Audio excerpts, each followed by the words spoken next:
नमस्कार, आप देख रहे हैं एबी न्यूज। दर्शकों, एबी न्यूज में आपका स्वागत है। इकोनॉमिक ऑफेंस यूनिट या कहें जो एक तरह से आर्थिक अपराध इकाई को ऐसा एक कहें आसामी हाथ लगा या ऐसा अधिकारी हाथ लगा जिसके पास संपत्ति प्रतिदिन संपत्ति का जखीरा निकल रहा है, और वो शख्स का नाम है विनोद कुमार राय। विनोद कुमार राय के यहाँ 21 अगस्त को रेड किया जाता है उसके भूतनाथ रोड स्थित आवास पर। 10 बजे रात में पुलिस की टीम पहुंचती है, ईओयू की टीम। 5 बजे सुबह में दरवाज़ा खोला जाता है और इस दौरान लगातार नोट जलाया जाता है, या कह ले जो नोट जलाने वाला इंजीनियर से अगर इसको संबोधित किया जाए तो कुछ गलत नहीं होगा, क्योंकि नोट जलाने के दौरान इसने दरवाज़ा भी नहीं खोला, और जब उसका सीवरेज पाइपलाइन जाम हो गया तब इसने दरवाज़ा खोला। तब जाके इकोनॉमिक्स ऑफेंस यूनिट की टीम अंदर पहुंची। तब पर भी 32 लाख रुपए कैश मिला और 12.5 लाख रुपया अधजला नोट, और पूरे पाइपलाइन में सीवरेज में जला हुआ कहें जो राख मिला। इतना ही नहीं, जब घर की तलाशी ली गई तो 12 बैंक अकाउंट मिले। 12 बैंक अकाउंट मिले जिसमें सभी में कुछ न कुछ इन्वेस्टमेंट। इसके अलावा जो और भी कहें जो 5 रंग की अलग अलग डायरी, लाल रंग की डायरी, ब्राउन रंग की डायरी, काले रंग की डायरी, पीले रंग की डायरी, 5 मतलब हर साल का अलग अलग डायरी, जो हर साल ये व्यक्ति किसको कितना पैसा देता था उसमें उसका ब्यौरा भी था। इतना ही नहीं, कई तरह के और कागजात मिले। लवकुश पेट्रोलियम करके एक पैन कार्ड मिला।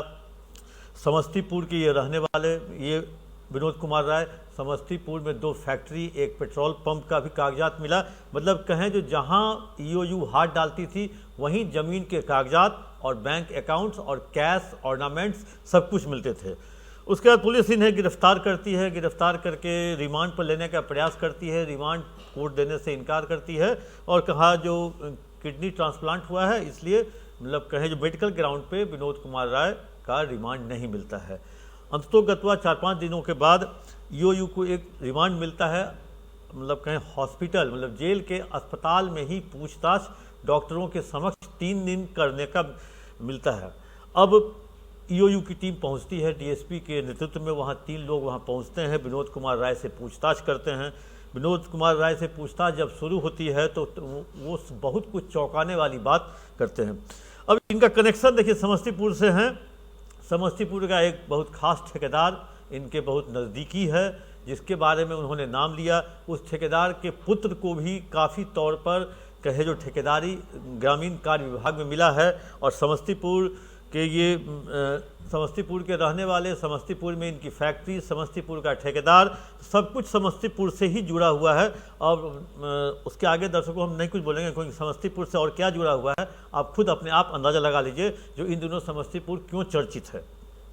इसके बाद पुलिस इनसे पूछताछ करती है। एचडीएफसी का 2 ब्लैंक चेक भी मिलता है जिस पे रोहित कश्यप और मोनिका लिखा हुआ है। कई तरह के राडो, रागा, Timex, fast track, Swiss made की कई तरह की घड़ियाँ, क्रिस्टा गाड़ी, कल्याण ज्वेलर्स का जो मंथली कार्ड कहें वो ये कार्ड मिलता है। मतलब कहें जो 100 करोड़ की संपत्ति का अभी तक अनुमान ईओयू लगा चुकी है। नेशनल लेवल पर तो हज़ारों करोड़ की संपत्ति सीबीआई और ईडी को मिलती होगी, लेकिन स्टेट लेवल पे इतनी बड़ी संपत्ति के मालिक आज तक आर्थिक अपराध इकाई को वैसा अधिकारी नहीं मिला जिस पर शिकंजा कसा जा चुका था, या आगे अब क्या होगा नहीं जानते हैं, लेकिन ऐसा ईओयू को मिला। ये रोज़ तफ्तीश की है। अब डीए केस इन पर दर्ज हो चुका है। डीए केस दर्ज होने के बाद अब पुलिस कहें ईओयू तफ्तीश जारी कर रही है। इनके जो कहें जो एक तरह से पूरी की पूरी फाइल इनकी मांगी गई है, और फाइल इनकी मांगी गई है ये इनकम टैक्स रिटर्न का फाइल मांगा गया है।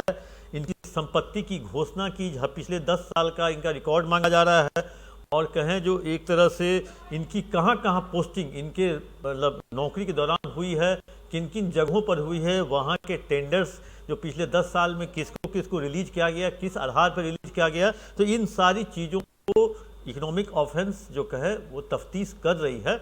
और एक तरह से कहें जो अब विनोद कुमार राय के जरिए कई और बड़े लोगों तक पहुंचने का प्रयास भी करेगी। वैसे कुछ होना का नहीं है, क्योंकि अंत में जाके जहाँ पे जो कहें तफ्तीश की सुई जाके रुक जाती है, उसके आगे कोई भी जांच एजेंसी हो, देश की हो, राज्य की हो, वो भी एक मतलब मर्यादा में रह के वो भी एक कहें जो बॉर्डर को लांघ नहीं सकती। अब आप समझ सकते हैं किस तरह की बॉर्डर। लेकिन इस गिरफ्तारी से और इस जांच से राजनीतिक हलकों में भी एक तरह से उबाल आ गया है। चुनाव का समय है, चुनाव कहें तो अगले महीने होने को है, मतलब अगले महीने नहीं, नवंबर के फर्स्ट वीक में चुनाव होने की संभावना है। ठीक उससे 1.5 महीने पहले इस तरह का कहें जो रेड, इस तरह का विभाग में रेड, और ये रेड जो है ये कहीं ना कहीं इस विभाग के ही अंदर के लोगों ने ये टिप ऑफ दिया ईओई को, जो इस तरह के विनोद कुमार राय के पास करोड़ों की संपत्ति है। क्योंकि ये विवाद शुरू हुआ है ग्लोबल टेंडरिंग से। ग्लोबल टेंडरिंग 10-15 जो कॉन्ट्रैक्ट है उसको मिला करके एक कहें जो बड़ा कॉन्ट्रैक्ट बना देने का, जैसे 10 करोड़, 20 करोड़, 25 करोड़, 50 करोड़ के कॉन्ट्रैक्ट को अगर आप एक साथ जोड़ लेंगे तो अगर जब तक वो 100 करोड़, 200 करोड़, 500 करोड़ का हो जाएगा तो वो एक बड़े कॉन्ट्रैक्टर को देने की का जो है नियम विभाग ने बनाया, जिसको लेकर के छोटे ठेकेदार भी मारे गए और छोटे इंजीनियर भी मारे गए। छोटे ठेकेदार जो 2 करोड़, 5 करोड़, 10 करोड़ तक का काम करते थे वो अब उनकी मतलब कहें जो उनको विभाग ने पूछना बंद कर दिया, सीधे बड़े ठेकेदार की पूछ होने लगी, तो छोटे ठेकेदार मारे गए।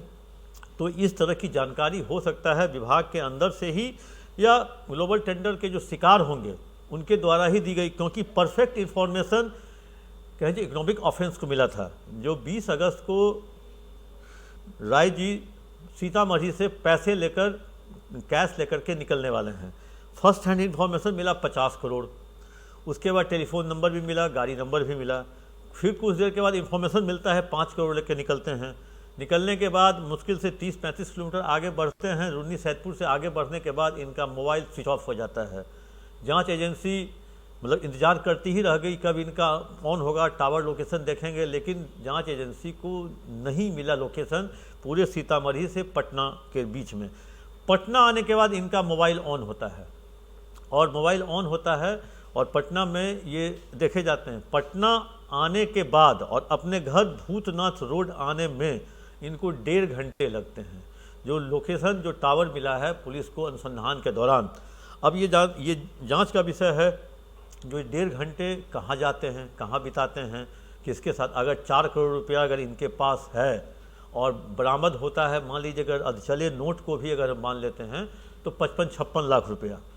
अगर 12 लाख रुपया अधचला है तो 4-5 घंटे में जला के फ्लश करने में अगर 10 लाख रुपया और मान लिया जाए, क्योंकि नोट 500 की गड्डी में है तो 10 लाख, मतलब 70 लाख रुपया इनके पास, या 75 लाख रुपया अगर मान लीजिए एक जांच एजेंसी के अनुसार 75 लाख रुपया। लेकिन 3.25 करोड़ रुपया ये पटना पहुंच के और भूतनाथ रोड इनको आने में, अब ये गांधी सेतु से आए हैं और वहीं पे बगल में भूतनाथ रोड है, तो वहाँ पटना पहुंच के तब वो कहीं लंबा रास्ता तय करते हैं और उसके बाद 1.5 घंटे के भीतर ये लौट के अपने आवास आते हैं। ये सब जांच का विषय है।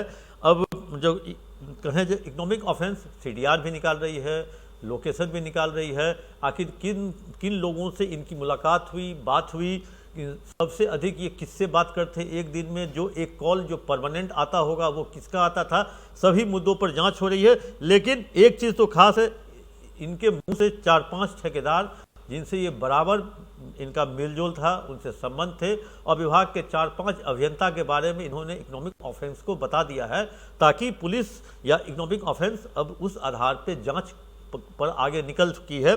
लेकिन अब है DA केस है, DA केस में अब जब तक इनकी पोस्टिंग का ब्यौरा, IT रिटर्न और कहें जो इनके संपत्ति का ब्यौरा जो ये हर साल 31 मार्च को देते होंगे सरकार में, उसके मिलान करने का कोई लंबा केस है, DA केस लंबा केस चलता है। लेकिन इन्होंने सब कुछ एक तरह से पुलिस के सामने बोल दिया है इकोनॉमिक ऑफेंस के सामने, लेकिन इकोनॉमिक ऑफेंस भी अपनी मर्यादा में है, वो सीमा लांघने के लिए तैयार नहीं है, इसलिए वो बचाते हुए कहें जो अनुसंधान कर रही है और लोगों से ये साझा भी कर रही है। दर्शकों, फिर अगर कुछ अपडेट मिलेगा आप तक पहुंचेंगे, आप अपना कमेंट बॉक्स में देना न भूलें।